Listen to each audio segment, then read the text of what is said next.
വിഷ്ണുശാലിനിയുടെ മഹാ എപ്പിസോഡിൻ്റെ പ്രൊമോയാണ് വന്നിരിക്കുന്നത്. നാളെ 7 മണിക്കാണ്. അതൊരു ഓണം സെലിബ്രേഷൻ്റെ ഭാഗമായിട്ടുള്ളൊരു മഹാ എപ്പിസോഡാണ് കാണിക്കുന്നത്.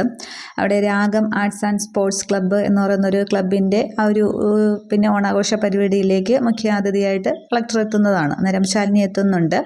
ശാലിനിയും കുട്ടികളും ശിവനും ഒക്കെയുണ്ട്. അന്നേരം ശാലിനിക്ക് ബൊക്കെയൊക്കെ കൊടുത്ത് അവർ ക്ലബിൻ്റെ ഭാരവാഹികൾ സ്വീകരിക്കുന്നുണ്ട്. തുടർന്ന് ശാലിനി പ്രസംഗിക്ക് അങ്ങനെ കുറേ ഓണത്തെക്കുറിച്ചും ഒക്കെ കുറേ വാക്കുകൾ സംസാരിക്കുകയൊക്കെ ചെയ്യുകയാണ്. എന്നിട്ട് സ്റ്റേജിൽ സത്യയും പപ്പിയും ശിവനും സത്യഭാമയും ശ്യാമയും ഒക്കെ ഉണ്ട്. അന്നേരം ശാലിനിയുടെ പ്രസംഗം കേട്ട് എല്ലാവരും കൈയടിക്കുകയൊക്കെ ചെയ്യുന്നുണ്ട്. പക്ഷേ സത്യഭാമയാണെങ്കിൽ ആകെ ഒരു ഗൗരവത്തിലൊക്കെയാണ് ഇരിക്കുന്നത്. അതിനുശേഷം മത്സരങ്ങളും ഒക്കെ ഉണ്ട്. അതിൽ സത്യയും പപ്പിയും ഒക്കെ പങ്കെടുക്കുന്നുണ്ട്. അവർക്ക് ട്രോഫിയൊക്കെ കിട്ടുകയാണ്. തുടർന്നൊരു കസേരകളി മത്സരം അവിടെ നടക്കുന്നുണ്ട്. അന്നേരം അതിലേക്ക് പങ്കെടുക്കാനായിട്ട് ചെല്ലുമ്പോൾ ശാലിനിയും ചെല്ലുന്നുണ്ട്. അന്നേരം ശ്യാമ ചെല്ലുന്നുണ്ട്. ഇനി ആരെങ്കിലും ഉണ്ടോ എന്ന് ചോദിക്കുമ്പോൾ സത്യഭാമയും ഉറച്ച തീരുമാനങ്ങളൊക്കെ ആയിട്ട് എന്ന് പറഞ്ഞാണ് കാണിക്കുന്നത്. ഭാമയും ചെല്ലുന്നുണ്ട്. അവസാനത്തെ റൗണ്ടിൽ ഭാമയും പിന്നെ ശ്യാമയും ശാലിനിയും മാത്രമാവുന്നു 3 പേരും ആകുന്നൊരു സീൻ കാണിക്കുന്നുണ്ട്.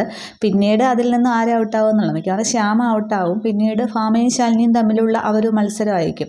അതിലിനി ആര് ജയിക്കും എന്നുള്ളതാണ്. ഇനിയിപ്പോൾ സത്യഭാമയ്ക്ക് വേണ്ടി ശാലിനി ഒന്ന് തോറ്റു കൊടുക്കുമോ അതോ ശാലിനി കാണിക്കുമോ എന്നുള്ളതാണ്. പക്ഷേ ഈ മത്സരങ്ങളൊക്കെ നടക്കുമ്പോൾ സ്റ്റേജിൽ ശിവൻ ഇങ്ങനെ ആകെ സന്തോഷത്തിലൊക്കെ ഉണ്ടിരുന്ന് കൈയടിച്ച് പ്രോത്സാഹിപ്പിക്കുകയൊക്കെ ചെയ്യുകയാണ്. പിന്നീട് ആ ഒരു പുലികളി മത്സരമൊക്കെ അവിടെ കാണിക്കുന്നുണ്ട്. പക്ഷേ അതിൽ എന്തോ ഒരു പ്രശ്നമാവുന്നുണ്ട്. അതിൽ വേട്ടക്കാരൻ്റെ വേഷം കെട്ടി വരുന്നത് കമലിനാണ് വരുന്നത്. പുലിയായിട്ട് വേറൊരാളാണ് വേഷം കെട്ടി വരുന്നത്. പക്ഷെ അത് ഫേസ് കാണിക്കുന്നില്ല.